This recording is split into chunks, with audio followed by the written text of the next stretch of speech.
Today we're going to talk about prosperity. No, this isn't a religious program.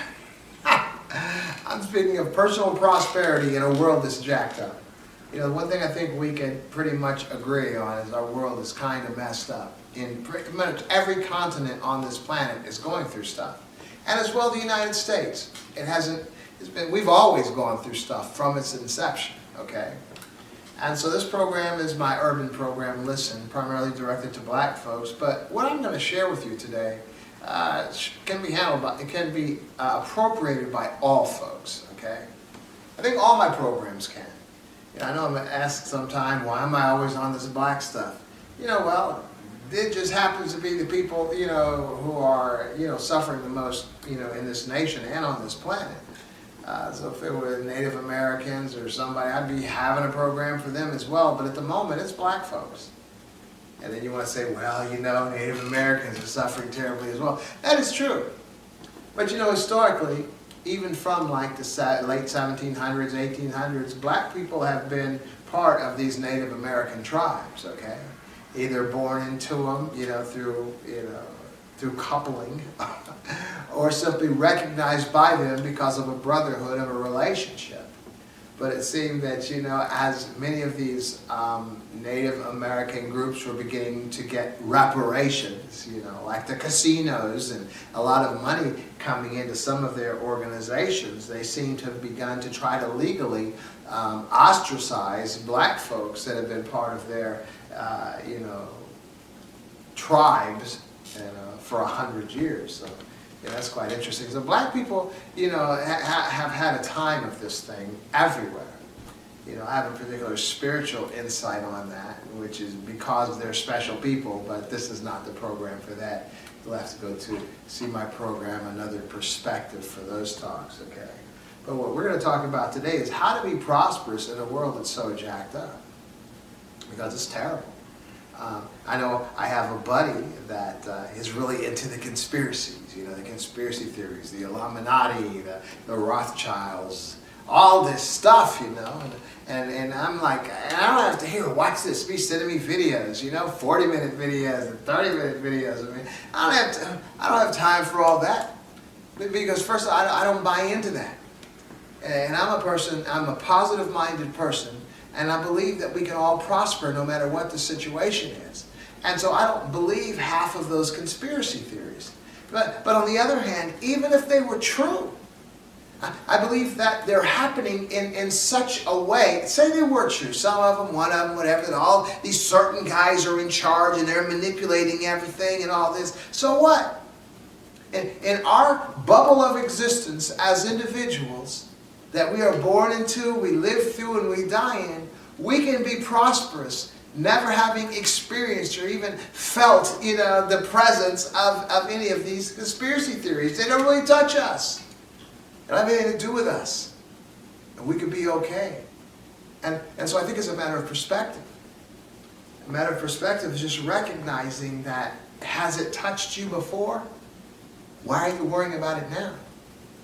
We see it in the political realm, especially how people get so hyped on to their particular political parties' ideologies to the point of even going crazy. We saw that on January 6th with the Republican Party, but Democrats as well. Everybody, we get so impassioned about certain things that we believe about global warming because the Earth is okay, so it was in 100 years or whatever, and that's bad. But a lot of the things that we get so wound up in, they haven't really affected us.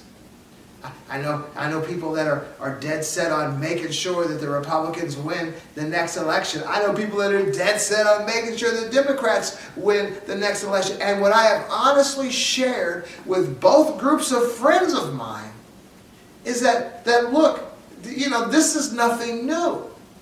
I mean, I was in the military in the 70s. I was in the military under Reagan and under Carter. Okay? All I'm saying, and I was fine.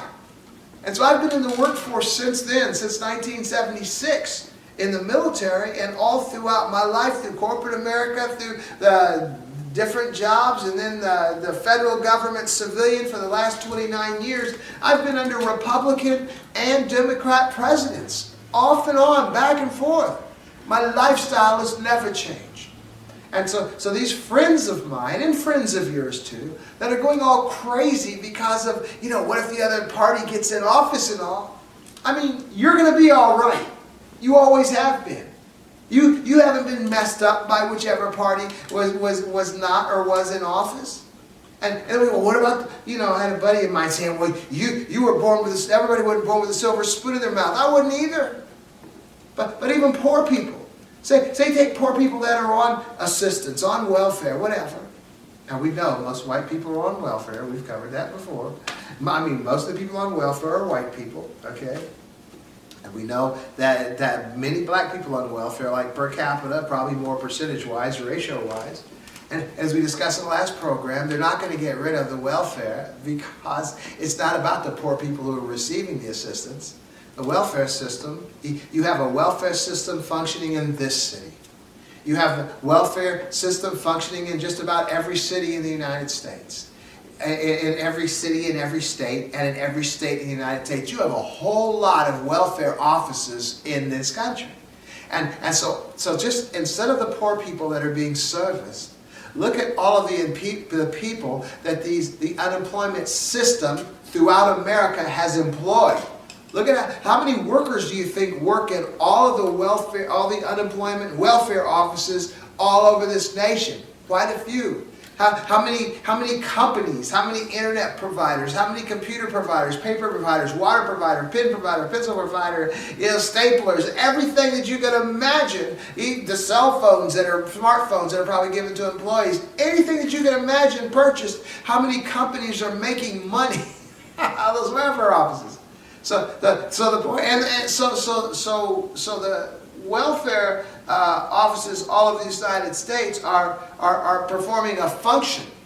There's this thing called output impact, to where the investment in all of these welfare offices in paying the wages and salaries of all the employees and all the other expenses, it's created so many jobs, and all those jobs and all those people are spending money in their various communities.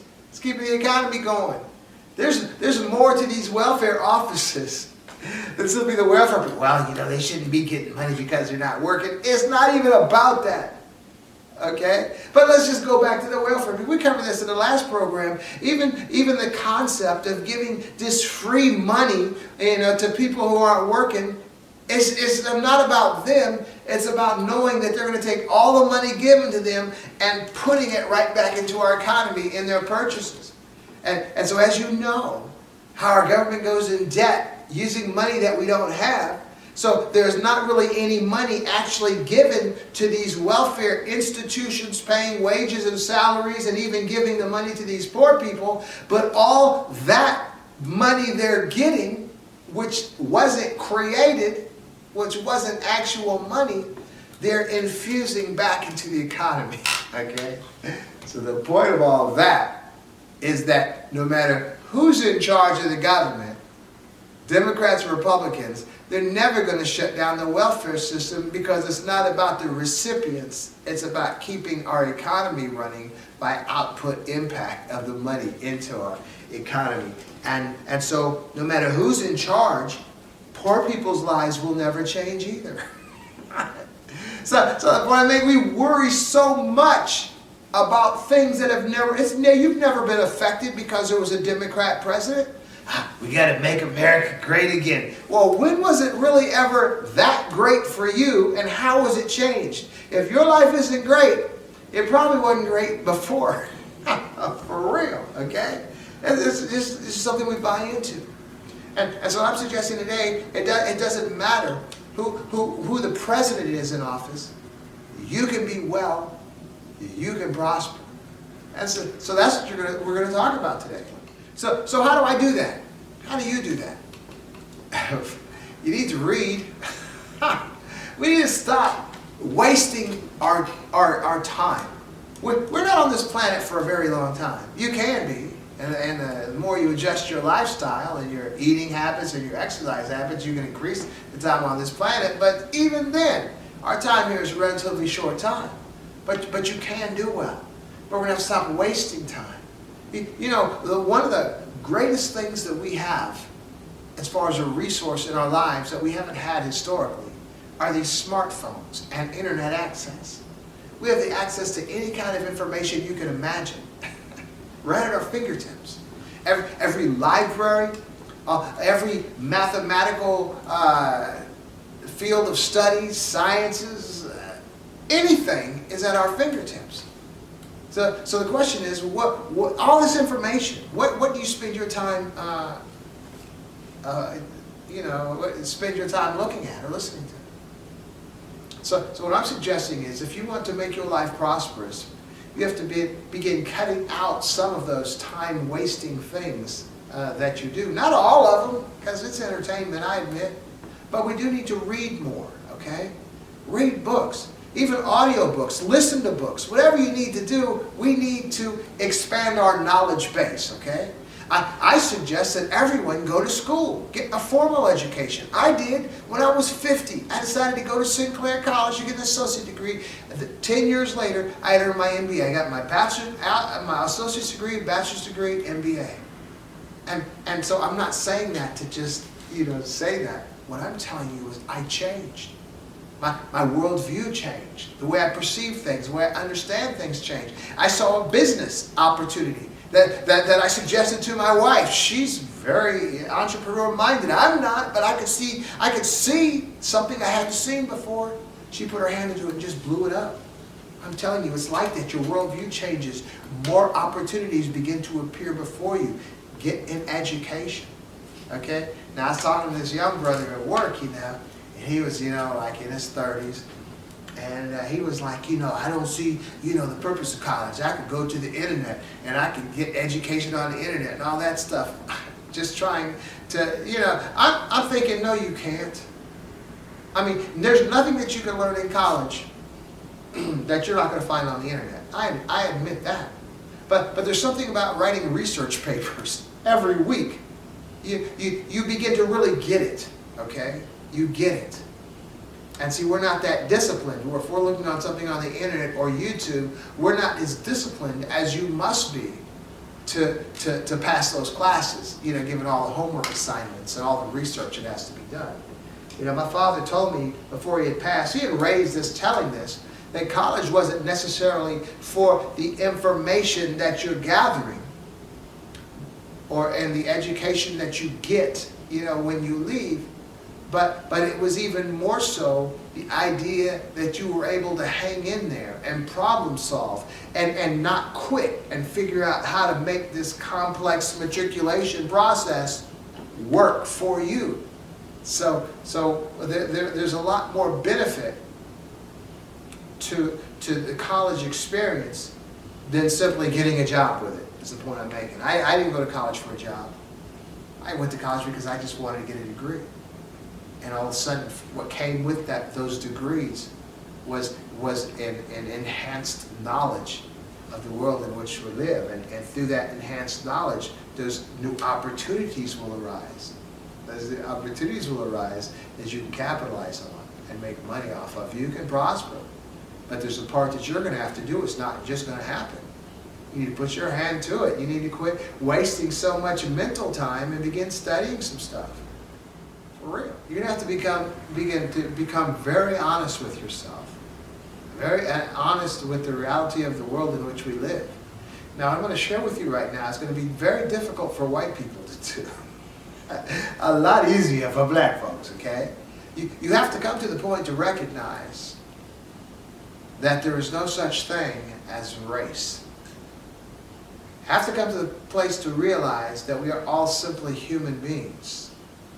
And we have to begin treating each other better. See, as long as I'm looking at race as being a thing, especially as a white person to a black person, there have been tremendous ills in this nation, and in the world, but in this nation particularly, toward black people by white people. From this nation's inception. And even to today, where there are unfair things going on, the disparaging of treatment and of opportunities that white people have a benefit, have a privilege over. Okay? That is simply a reality. And it's nothing to debate, it's nothing to deny, it is a reality. So in order to be prosperous, there is this age-old adage that what goes around comes around. Yeah, I think the religious people call it, yeah, be not deceived. God is not mocked, for whatsoever a man sows, that he will also reap. Which all, what in effect means, what goes around comes around. You're going to reap what you sow. So if there's any kind of negativity, you know, in your heart or in your mind, you know, in your relationships and your talks and all, you're going to have to find a way to brush that aside. You have to find a way to be a bigger man or be a bigger woman and not be subject to that negativity toward other people of your human race, because you do need, like, some of that magic. You do need, you know, in what's going around to come around, you need some good stuff coming around.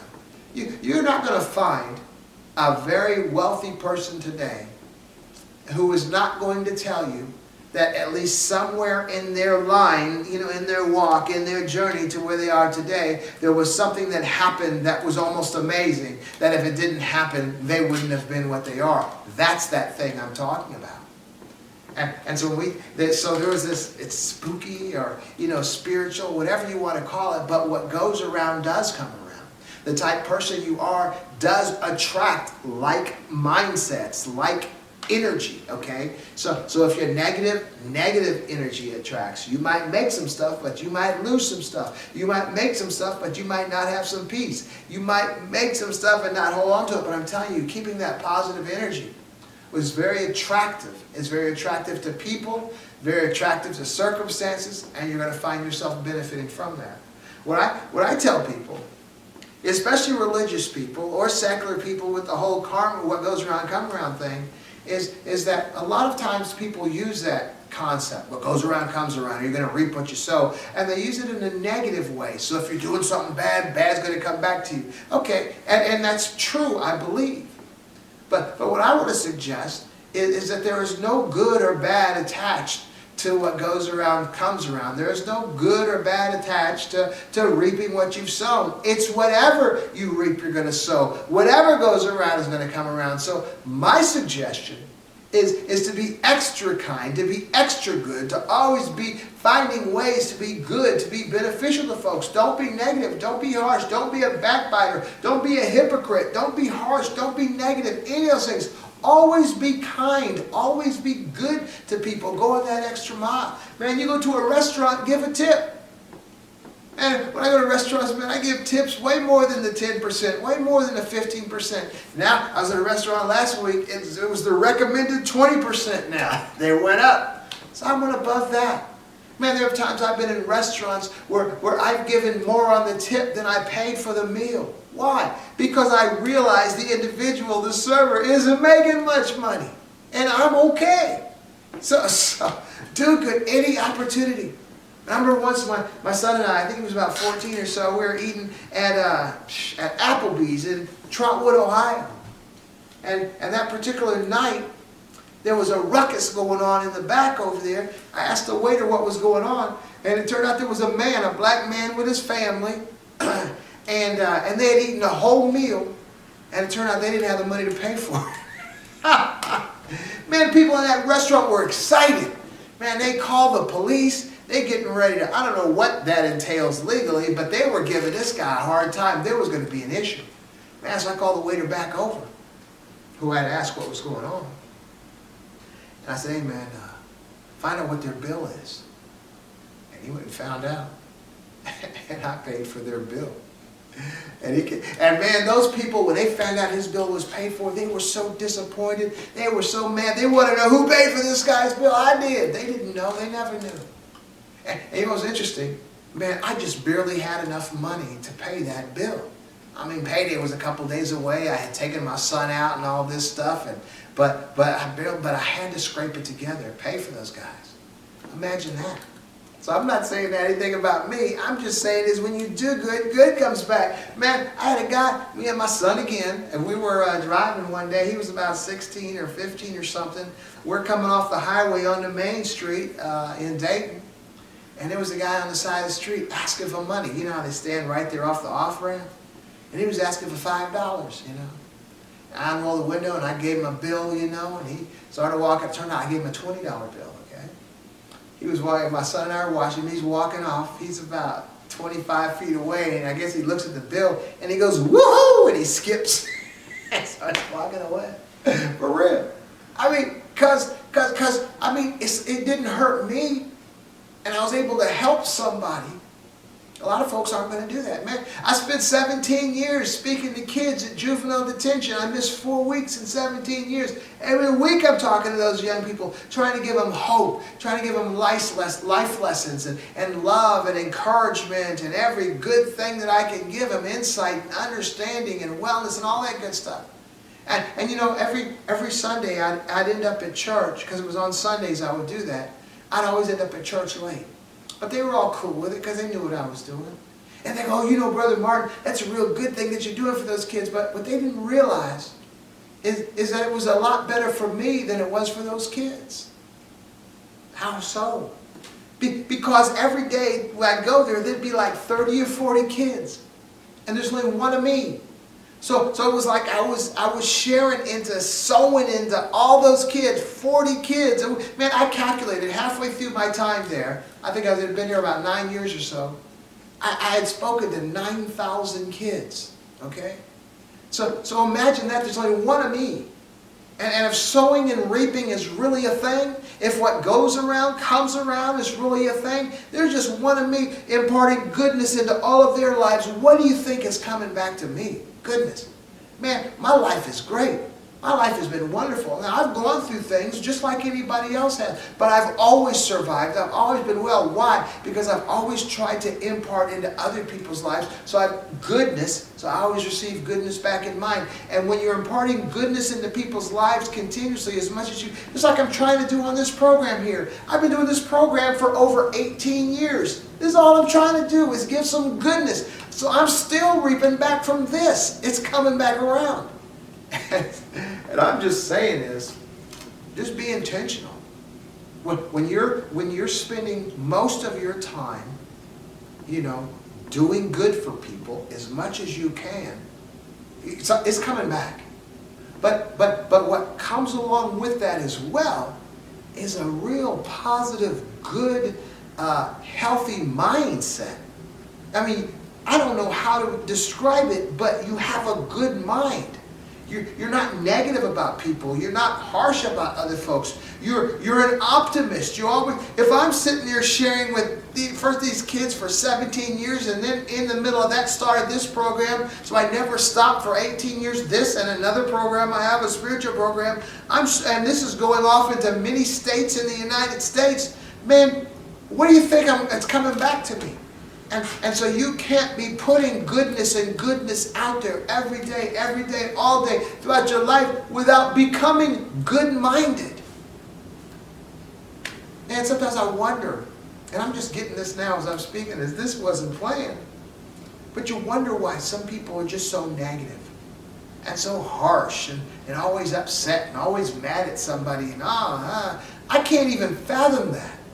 And now that I'm thinking, it's probably because I'm always putting out the good, and this is what's coming back. And this is what has given me the mindset I have, and it's a prosperous mindset. Because it's very difficult to be prosperous in a wicked world when you are part of the wickedness. You may not be over there in Gaza, you know, bombing those people over there, but you might be over here backbiting negative and really harsh to an individual you work next to. It's the same wickedness, just in a different place.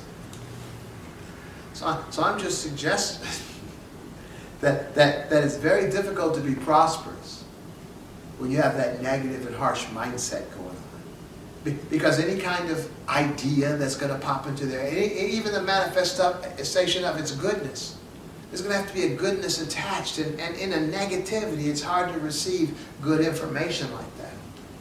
Man, in the middle of all this, I don't know how many years ago it was, maybe about, years ago I had bought some investment properties. But I had just gone the regular way through the banks, and and I don't really like that. I don't like having a piece of real estate that I have to make a monthly payment on, and so I have to make sure I have a tenant or something like that. So we stopped doing that a long time ago.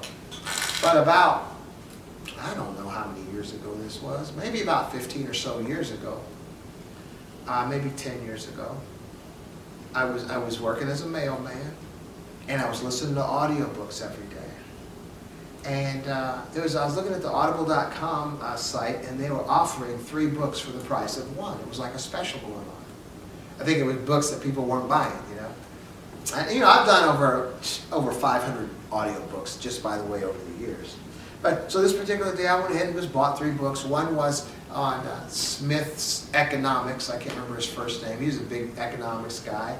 Another one, I can't remember what the other one was, on philosophy, certain philosophers. And the third one was on how to buy bank-owned properties. So I just bought them because evidently they were books that people weren't buying. That's why they were offering them for that way. So I bought them. And I just didn't listen to them for a while. They were just in my library. Then about a month or 2 later, I'm walking along. It was a Saturday afternoon on my mail route. And I was bored. I didn't want to listen to any of my regular stuff. What do I have in this library?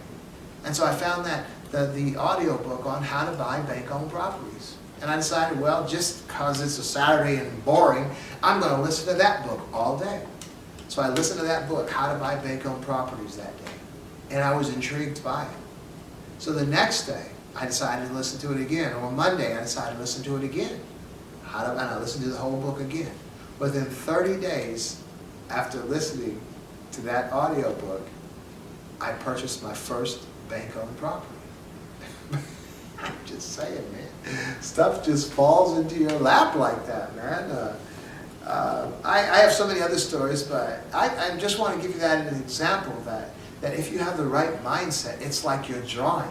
I don't want to sound like one of those spiritual gurus, you know, who are some of my favorite people, but it's like stuff will just come to you that works for you. I have other stories, other things that are very similar, but it just all works out.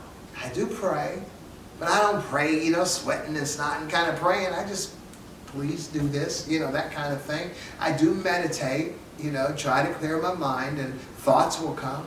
I think part of my working out, my exercise is meditating as well. And you know, one of the negativities that sort of prevent these things from happening for us, the good things from coming to us, is, again, how we respond to people around us.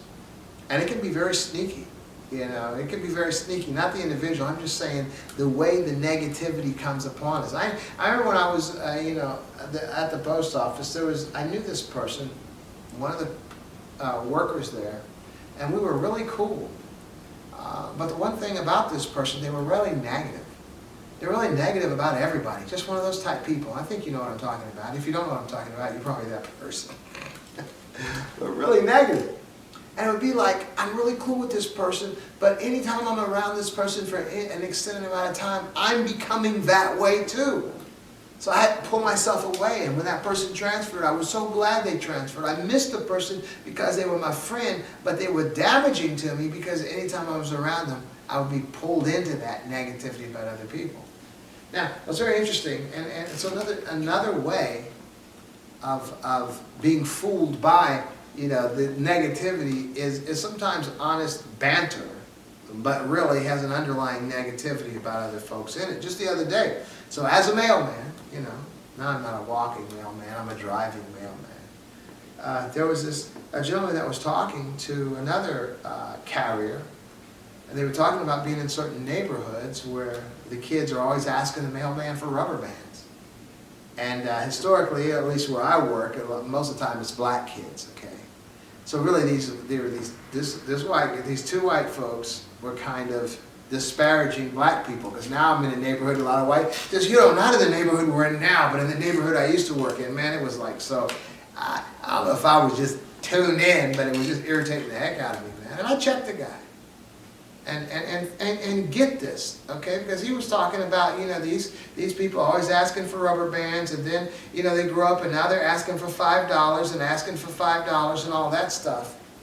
And he was really kind of ragging on the black community, but kind of not saying the black community, and they were chuckling and co-signing each other off of that. And man, I got pissed off. So I went to him, and I want to share this with you, because we all fall into this sometime, ridiculing or disparaging. Easy, you're driving down Main Street, you can see people whose lives are all jacked up, and you can be, man, don't be like that. Don't, you know, look at that, and look at that person, look at that person. Man, You know, whenever I drive down Main Street and I see a young girl that's kind of jacked up, or an older girl that's on drugs or prostitution or just totally jacked up, especially if I'm with my daughter, you know, I would say, you know, that woman right there, she was somebody's baby girl. But something she went after, something that she went after, probably a man, probably drugs, something like that, just messed her up, okay? Always an empathy. Or I see guys out there jacked up on drugs, alcohol, you know, homeless, whatever situation, and in my heart of hearts, I know that very well could have been me, okay? Based on some of the choices I had made in my life, but I just didn't get jammed up for. But I always have empathy for people whose lives are jacked up like that. But these two people weren't. They were enjoying the little conversation. It was only going on for about a minute before I stepped in there, or less than that.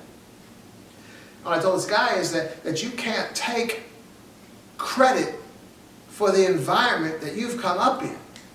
I mean, you just need, rather than derailing, rather than ragging on these people that you're talking about right now, you should just be thankful that your parents didn't raise you in an environment to create that kind of mentality.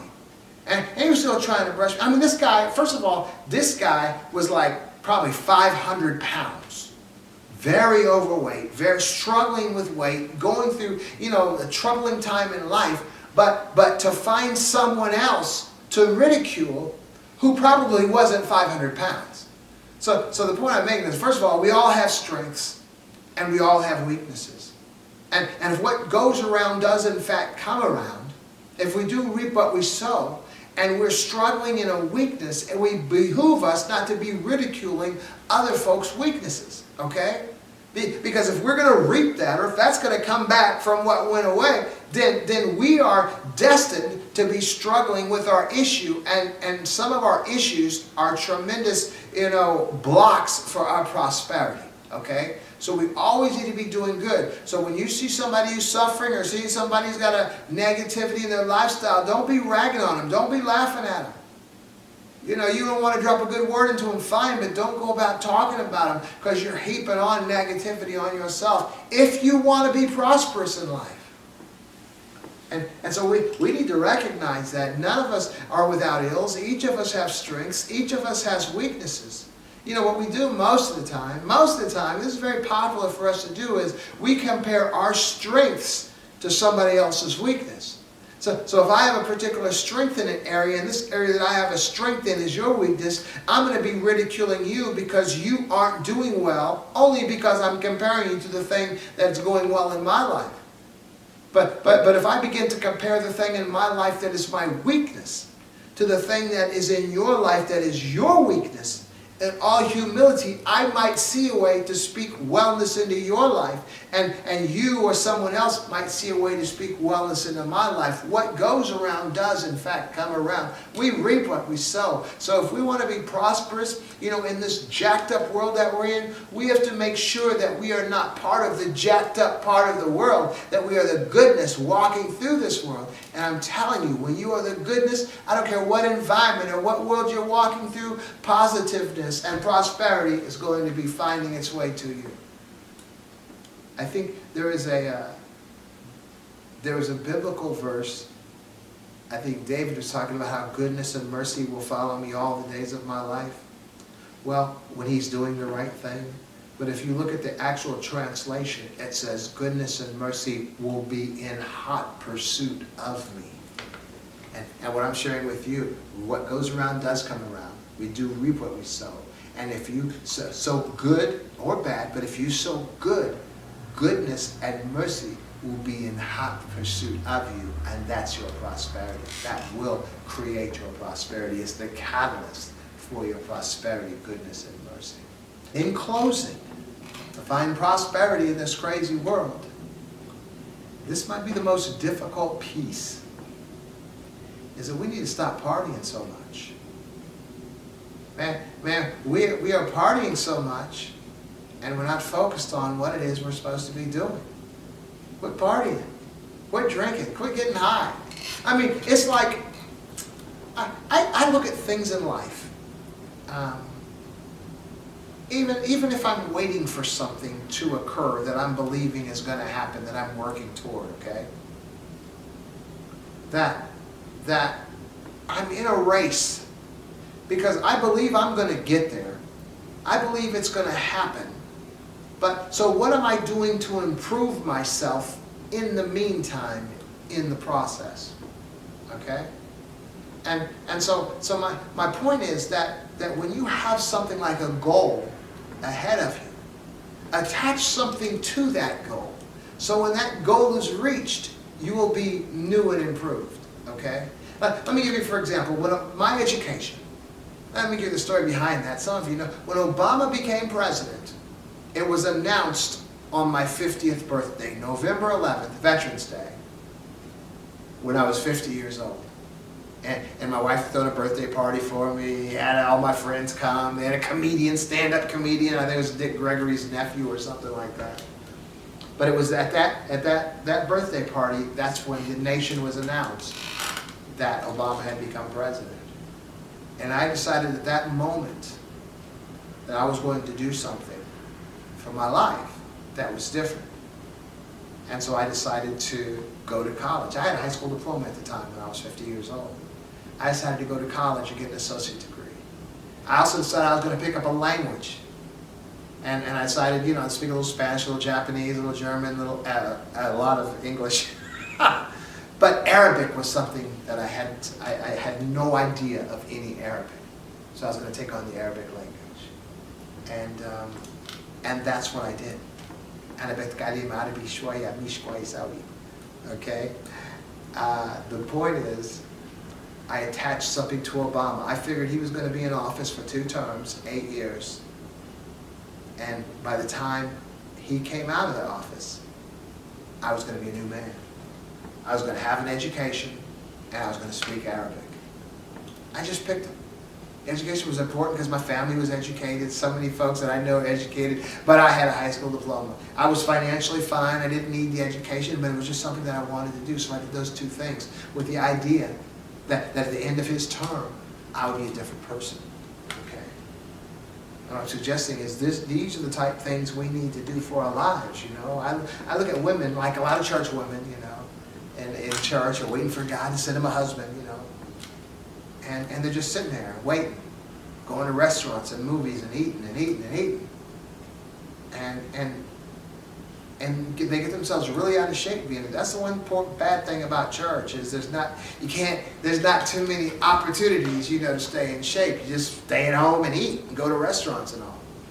But what I would share with those ladies through the program is that believe that your potential husband is going to be there one day and you will be married. So in the meantime, determine that you're going to get as healthy as you can. And so then it's a race. It's a race because you know he's coming, but you want to be as well as you can. So you're working every day, eating and exercising, working every day because you know he's going to be there at the end of this race. So before you get there, you want to be in perfect condition. That's what I'm telling you for anything in your life. So you want to be prosperous. And so maybe it might be going to college. It might be doing this, doing that. But in the meantime, stop smoking weed. Stop drinking. I don't want to have to say stop smoking cigarettes because by now nobody should be smoking cigarettes. And don't be vaping because that's not good for your lungs either. Don't be drinking alcohol. Start eating right, exercising right. Get yourself together. And the education is a very big part of it. Now get a formal education. Try to go to college. But in the meantime, don't just, I would suggest, I'm not telling you, I'm just suggesting, don't just go to YouTube and just look up topics and listen to them. All of the major colleges, MIT, I was taking quantum physics at MIT on YouTube because they were putting their classes on YouTube. Of course, I wasn't getting any credit for it, but I downloaded all of their, the professors in their classes, and every day, instead of my audiobooks, I was doing MIT and different topics as well.